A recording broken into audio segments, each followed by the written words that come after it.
All right, so Stephanie McMahon on March the 30th did an interview with Wall Street Journal. WWE Stephanie McMahon, super serve your fans to drive participation. The actual article is about how can marketers create dynamic two-way engagement with customers. Deloitte's US CMO Suzanne Kunkel asked WWE Chief Brand Officer Stephanie McMahon to share what she's learned about fostering a more meaningful exchange with fans. So this is about fan engagement. Okay, I I've seen a lot of people deal with this. Of course, what made me do this video was Jim Cornette's confusion about this. And I had to see what for myself how corporate it is, and it is very corporate from what I read. It's very corporate, but it's easy to understand if we're being honest. So the first part of the article is just them telling us what Stephanie McMahon is. The second part of the article is telling us what Deloitte is. It is a global marketing firm. Well, they follow marketing trends rather. So they said that one of the quotes from Suzanne Conkel is, "The days of one-way marketing are long gone.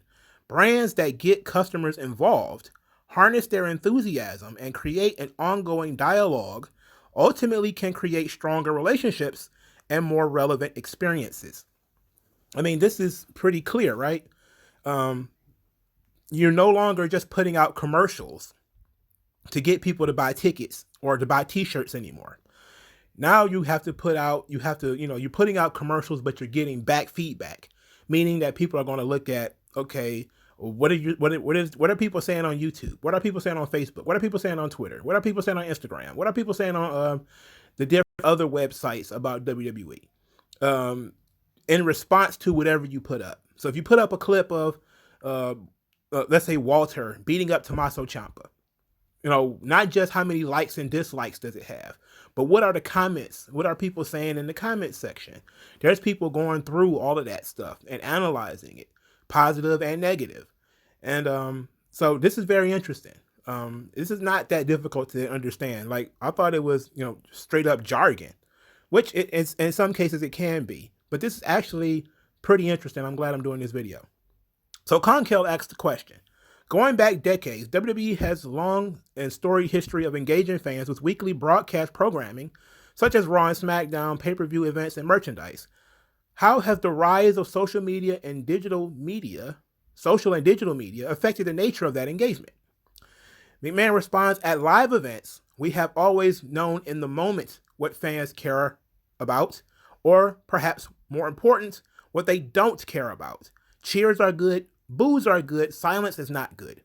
Unless it's a moment where you're trying to engender shock and awe, digital and social media have enabled us to engage our audience even when they're not live in the arena, giving us that feedback. We're able to distribute our content much more broadly, listen and respond to fans in a different way, and build on the connections we already have. So, that in that little piece right there, that was pretty clear, right? That, live events, you listen to the cheers, you listen to the boos, you listen for silence, but, that's all within context. You don't want people, being quiet is sometimes the right response. Like when Undertaker lost at WrestleMania, the silence was the right response. People were legitimately shocked. Some people were happy, some people were really sad, but that was a shock and awe moment. But now they're saying digital and social media are giving people the opportunity to respond. There are opportunity to say things back. It's like the two-way conversation. That's the important part here. So she says, for example, audience feedback drove some of the most significant changes we made to our women's division. Then she starts talking about give divas a chance and that kind of stuff.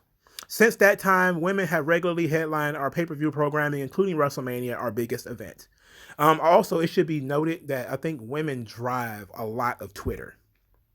I think a lot of social media, period, is driven by women. I think Twitter and Instagram. I have to look that up for confirmation, but I'm almost certain that a lot of Twitter engagement is female, and a lot of Instagram engagement is female. We'll talk about that after this, because that might actually push a lot of this stuff. It's very important to know the demographics of things, because that could tell you who is responding to what, and then that decides what you get. So then Conkel asks, why do you think fans were willing to give you a nudge or strong encouragement rather than just abandoning the brand. My theory is you were doing something that made them loyal to the brand, even if they were demanding you change an aspect of it. So then Stephanie responds, because we responded to fan feedback in the past, they knew they could have an impact and really help us make the change happen.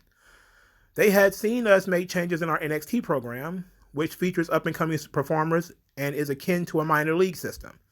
We have already started to recruit elite female athletes and train them in the same way we train men. We started giving them the same amount of match time, exposure, and opportunities, and they started to steal the show. During those matches, they started talking about chants. The fans loved it. They wanted us to do more. Simply canceling us wouldn't have necessarily elicited change. Sometimes it takes really listening to one another and coming up with solutions to elicit change. So, okay, this of course is very clear. You just, canceling the network doesn't do anything. It takes you out of the pool. If you're not, they're listening to people who have skin in the game, basically. If you bought a ticket, you got skin in the game. If you're, following them on Twitter or something like that, you've got skin in the game. If you're, paying for the events and stuff like that, you got skin in the game. If you delete the network, back when the network was, a normal thing, it was its own app. I don't know how they're going to do it with Peacock or whatever. But just deleting the network and telling them that you're going to delete the network, it just takes you out of the pool. They no longer worry about your opinion. They worried about the people who are already there and serving that audience. And from serving that audience, it grows because they have an idea that, okay, maybe those people who canceled, they'll just come back. Okay, so that's very interesting. So Conkel asks, how did COVID-19 pandemic affect the way WWE interacts with its fans? How did you pivot when the crisis hit? So she starts talking about the organization, building the Thunderdome, and now we're thrilled to be planning for WrestleMania and working with local partners to bring back into the stadium and make it as safe as possible. So she started talking about the Thunderdome and the pyro and all that type of stuff. A bunch of unnecessary shit like lightning bolts for Lashley and birds and choo-choo train noises and all that dumb shit. They need to get rid of that shit. Now, if they try to do the choo-choo train noise live with a crowd there, I'll be very upset. I'll be very, very upset. So here's another question. Conkel, WWE's content strategy plays a key role in driving fan engagement. How do you keep content and storylines fresh? And how do you gauge what's resonating? So this is what Stephanie says. The audience has a tremendous impact on what we do. It's one of the advantages of being live. We listen to the live audience and gather feedback through digital and social media to determine which storylines and performers are resonating and why. We're constantly looking at our data across our content distribution system, which includes linear TV for our weekly shows and reality programming, our streaming WWE network, and our digital and social channels. We have separate teams developing the content for those various platforms, and they're all telling stories and amplifying them in the most effective ways for each channel. Even within social media, our content cannot be one size fits all. Okay, so this also should be pretty clear. They listen to the live audience. The live audience obviously has not been there for the last year. So she says digital and social channels, meaning she's looking at Twitter, Facebook, Instagram, all of the different social networks. What are people saying about WWE? She's looking at YouTube, different things like that. The live audience, people who are really watching in the moment, right? So if you're watching in the moment and you're live tweeting about Raw, that's their version of live audience. Okay, you're tweeting about WWE Live because you can't physically be in the building. And they have people watching that stuff and paying attention to it, following the trends, following the hashtags and stuff like that, following performers. Are people liking or disliking this? So I don't think that they're not saying what I think a lot of people think they're saying. They think people are saying that they're having like data-driven storylines. But what I think they're saying is, similar to the live audience, if people are not engaged with this story, they just drop it, and maybe if I read through this continually, it'll make more sense. So Conkel asked the question, especially in social media, There are new apps popping up all the time. What's your approach to trying emerging platforms? Stephanie responds, the bottom line is that we want to be where our audience is. We keep an eye on up and coming platforms and we test them. For example, my husband and I have gone on Clubhouse, an audio chat app, and experimented with that. Digital and social media have always allowed brands to test and learn quickly. But especially in this COVID era, brands are feeling the permission to do that even more. You can't be afraid to fail. Try something, and if it doesn't work, that's okay. Now more than ever, consumers want to be a part of your brand, and social media allows them to do that very easily. If they are willing to spend their time and money, their most valuable resources, on your brand, they want to feel connected to it. Ask your consumers questions and listen to them, then thank them for helping you. Okay, Clubhouse, not a good idea. I said this on Twitter. Let me clarify a little bit. Stephanie McMahon should never go on Clubhouse. Never. She should never. It should always be some corporate stooge. I know in some ways she is a corporate stooge, but they should never have. Do not give wrestling fans direct access to a McMahon. It is a huge mistake. All right, a lot of these people are not correct in the brain. They're just not. Like, you have a lot of people, like, you don't want Stephanie McMahon to be on there talking about, hey, how did you guys like Raw? Did you fuck Randy Savage? You know, why did you steal China from Triple H? Wait a minute. That was backwards. Why did you steal Triple H from China? I got too excited. But, these kind of things, like, you don't want people yelling that shit at you through the Clubhouse app. You don't want that. They need to get like somebody who's real sterile, like Nick Khan, and let them do it. Or maybe he's too high up on the food chain. Maybe somebody else, and let them do it. Okay? Don't send Stephanie and Triple H to do it. Triple H has a hard enough time doing these conference calls with these idiots from No DQ and Wrestling Observer and all these idiots who constantly talking about the same thing. Why is Velveteen Dream still on the roster, Triple H? I mean, is he fired? Or, it's like, come on, bro. Asking the same questions 100 times and doing weird things like this guy who was on the conference call who asked Triple H, there's going to be wrestling every day. Like, don't you think that's overexposing the business? And he's like, Triple H is like, you don't have to watch all this stuff. We're just putting it out there. You can watch it whenever you want, and he knows the guy's got to watch it all because he's a fucking wrestling reporter. But these people are deranged. You should already know that. You should already know, okay, they probably shouldn't have, wrestling every day. It's probably not a good idea. But WWE's not going to be on every day because WWE doesn't have a Thursday show. Well, they do have a Thursday show. They have NXT UK.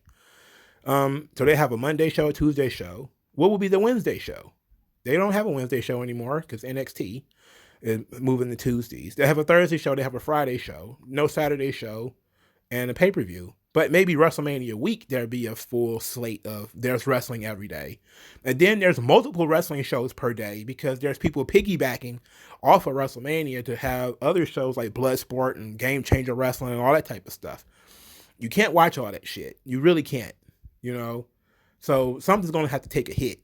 Like I do reviews. I'm going to review a lot of this stuff, but I'm going to see it when I see it, I'm going to do a review when I can do it, but, my point is you should not give these people direct access to you because they're going to ask deranged questions, right? They're going to say deranged stuff. Give them somebody that they barely know, somebody they kind of know, but don't really know. And they can ask questions about the creative and why did the Retribution thing get dropped? Why didn't Mustafa Ali get to wrestle Kofi Kingston at WrestleMania? That's a fine question. Fine. But you don't want to put Stephanie out there for people to ask her dumbass questions like, why did she get breast implants and then why did she take them out? That ain't got nothing to do with the business, right? People are going to do it if you give them access to you. That's what they're going to do. They're going to ask ridiculous questions, okay? And I wouldn't give them direct access to me. Vince is so smart. He doesn't give people direct access to him. He tweets 2 things and then he's out of there. Like he doesn't give people direct access. That's dumb, So Stephanie should never do that. Never go on Clubhouse and give anybody direct access to you. So Conkel continues. I love that notion. It's the whole idea behind the participation trend, creating a two-way conversation with customers and making them an integral part of the brand. What role do data and analytics play in helping you do this? And Stephanie says they play a huge role. We currently have close to 60 data scientists working at WWE, constantly analyzing our data and synthesizing it. The team can, for example, track the impact a performer or storyline has on viewership and social media activity and tie increases in engagement to content that was airing at specific times during one of our TV programs. Merchandise sales are also a key indicator of how popular our stars are and whether they're resonating. There's the whole cosplay side to our business, where people want to dress the part of their favorite performer. So merchandise sales are an important metric. WWE Network, our streaming platform, also provides data points that are helpful. Like many brands, we're getting great at data collection. What we can improve is an analysis piece, determining which data is most meaningful and pulling out themes to apply across our business. So the 60 data analysis, 60 data scientists that WWE has. And I think she's obviously exaggerating and probably about having 60. That's got to be kayfabe right there. There's no way they got 60. But it depends, because they are on everything. They are on Twitter, Instagram, Facebook, and that's, where people are analyzing the data. They're trying to see if, these people who are commenting, if they have bought merchandise. Are they looking to buy tickets? Do they have the network? Are they subscribed to Peacock? Those are questions that they need to ask. So when she says they're talking about analytics and analyzing which things are important and which aren't, they're trying to say, okay, what data points are important and what aren't. You do have to separate. When you do data collection, you do have to separate information that is not important, that's not relevant, and information that is relevant. Of course, we talk about merchandise and ticket sales when they start selling tickets and stuff like that. Of course, that stuff is always going to be important. And the cosplay thing has been there for 60, 70 years. There's always been people who want to dress like their favorite wrestler. That's not new. She's probably just telling this lady who knows nothing about wrestling that kind of stuff. But the data collection is something else. Like that's an interesting thing. Now, I don't know how deep into data collection they can go. Like, can they follow VPN? Not VPNs, but can they follow IP numbers? Like, can they get information from like Twitter, like about this specific user? Like if I was to tweet about something from during Raw or whatever, can they say this is an interesting tweet? Where is it coming from? Is it coming from India or Canada or United States or whatever? Has this person ever talked about having Peacock? Has this person ever done this, and this? Because it might give them, more information rather than being a one-off tweet about somebody tweeting about, who never tweets about wrestling, who all of a sudden is tweeting about wrestling. They might want to throw that data point out because they might say, okay, this guy's talking about Randy Orton and Soulja Boy. He doesn't normally tweet about wrestling.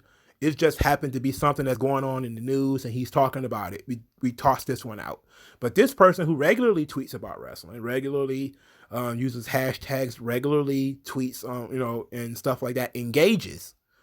That might be a more important data point. I don't know if they can do that, but people, they can do stuff like that, like I don't know if they can do exactly that drill in on stuff like that, but they might be able to tell who is a regular engager and who's not.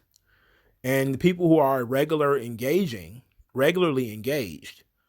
might have, different opinions than people who are casually engaged.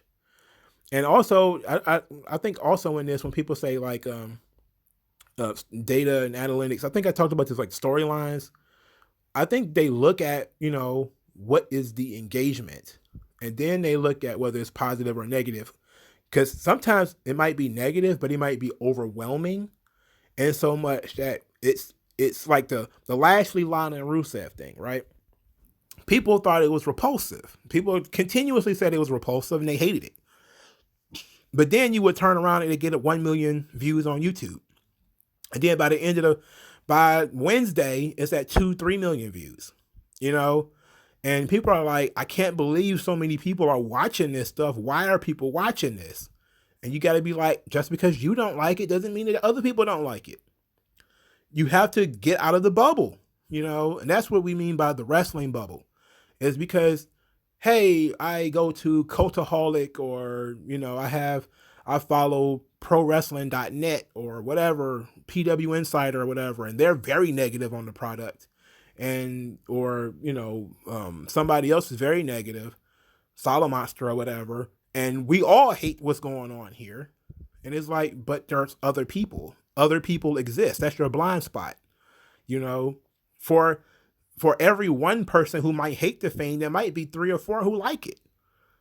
But somebody who hates the Fiend might have a large platform and be able to say, I hate him. I hate him, and get 100 likes because somebody hates him. Meanwhile, a bunch of people who like the Fiend, he gets 4,000 likes on Twitter or something like that.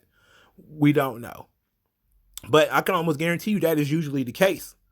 I have yet to see a tweet, especially a negative one, about a character outdo some tweets or some positivity about the character, especially somebody like Seth Rollins. Like, a lot of people are negative about Seth Rollins. Seth Rollins regularly, you might be able to dunk on Seth Rollins and get 98 likes. Seth Rollins puts out some ridiculous tweet, 1,000 likes. Okay? People are not looking for reasons to dislike him. People are looking for reasons to like him. So, because you've made up your mind doesn't mean a bunch of other people have too. So you have to take that into account. So this is the last piece. Conkel says, that's the challenge and the opportunity that all of us today. In closing, any final thoughts on how marketers can more effectively foster customer participation? Stephanie says, always think about super serving your consumers or fans. Engage and empower your audience. Let them know that their voice made an impact. Make sure your content is relatable and that it's created through this lens of storytelling. No matter what your league or business or industry is, tell stories. That's the connection you need between the brand and the audience. Well, this is very important. This is what they're doing when they're talking about Stephanie is the one who, for the record, is the one who is responsible for these brilliant Old Spice commercials. She's been the one going out getting all these sponsorships. That's her job. The chief brand officer is responsible for making sure that the brand is visible in mainstream society. So everywhere that WWE is, is a beautiful thing. As you can get NBC to talk about you, and Fox and ESPN. That's all because of Stephanie's work. So, she's right. If you can tell stories, ESPN does this all the time. They do, or Gatorade. Think about Gatorade. You have these Gatorade commercials, right? And they'll tell a story about some player, some high school player or something like that, some college player. And, how he was down and out and tired, and how he needed the will to push forward. And you see him drinking the Gatorade and he's sweating. And his sweat is the same color as the Gatorade. And they're talking about replenish your electrolytes. And then all of a sudden he gets back on the court, and he's dribbling and shooting the ball and he scores or he dunks or something like that. They're connecting their brand to a struggling basketball player and saying that, hey, he's tired, he was worn out, he drank a Gatorade, he started feeling better, he went back out there and got back on the field. That's a story. Beginning, middle, and end. Okay? A lot of people miss that stuff because they say it's jargon, and it is jargon, but it's not entirely wrong. So let me look at the demographics of Twitter to see if I was right earlier about whether how much of Twitter is female. All right, so I was actually correct. The Pew Research Center found that the top 10 tweeters, heavy users, are more likely to be women. So yeah, no wonder. You get something like Give Divas a Chance and they listening to it because it's on Twitter, like Naomi or Peyton Royce or something like that. When they go viral, people are more likely to respond because most people on Twitter are female, or the heavy users on Twitter are female. They also are more likely to be Democrats. They're also more likely to be more educated and wealthier than the average American. I believe, let me look at this again. It says Twitter users are younger, more educated, and more likely to be Democrats than the general public. So that's the demographics of Twitter. They're more likely to be female, young, and Democrat. I'm pretty sure if you look at Instagram, it's probably the same, and Twitter is probably, and Facebook is probably the same. Because there's just a thing about there's just so many guys who don't get involved with this kind of stuff. Let's see, that was Pew Research Center, and let's see if I can find something on. Oh well, this is social media users in general. I found a little link on social media users in general. Let's see if what we can glean from this. All right, so I found another article. This is from OmniCoreAgency.com, and they tell the story of Instagram. And I was right again. Most Instagram users are female. Let's see, what was it? 510 million Instagram users are female. 490 million are male. 67% are adults 18 to 29. 89% of the users are outside of the United States. 72% of the Instagram users are teens. They spend about 30 minutes on Instagram a day. So, I was right. Most people who are on Instagram and Twitter are female. So this once again, I remember I did a video series on about the audience, and I told you guys that there was a lot of changing in demographics, and that's why they don't care about the 18 to 34 male demographic anymore, because that stuff is changing. Now they're listening to social media, and social media is mostly female. Now Facebook, I'm just going to do Instagram, Twitter, and Facebook from omnicore.com. Most Facebook users tend to be male. So Facebook, 1.5 billion are male, 1.1 billion are female. Most male users are 19% are, and female users 13% are between the ages of 25 and 34. 82% of college graduates are on Facebook. I am not one of them. 6.91 million marketers who use Facebook. So I was right out of 2 out of 3. Facebook is the only major social media platform that is mostly male, and that explains it all, baby. Why they listen to, why we get so much of women and female stuff and female empowerment and all that kind of stuff, because most of the feedback you're going to get is going to be from females. So it is what it is. Now YouTube is mostly male. That is an absolutely thing. I'm gonna look it up just in case, because I like looking up stuff. But it's been true for a long time that most YouTube viewers have been male. That's been true for a long time, and it's just been a fact for a long time. And again, on Omnicore, let's see, 78% of U.S. males are on YouTube. 68% of females are on YouTube. 77% of 15 to 25-year-olds use YouTube. 77% of 26 to 35-year-olds use YouTube.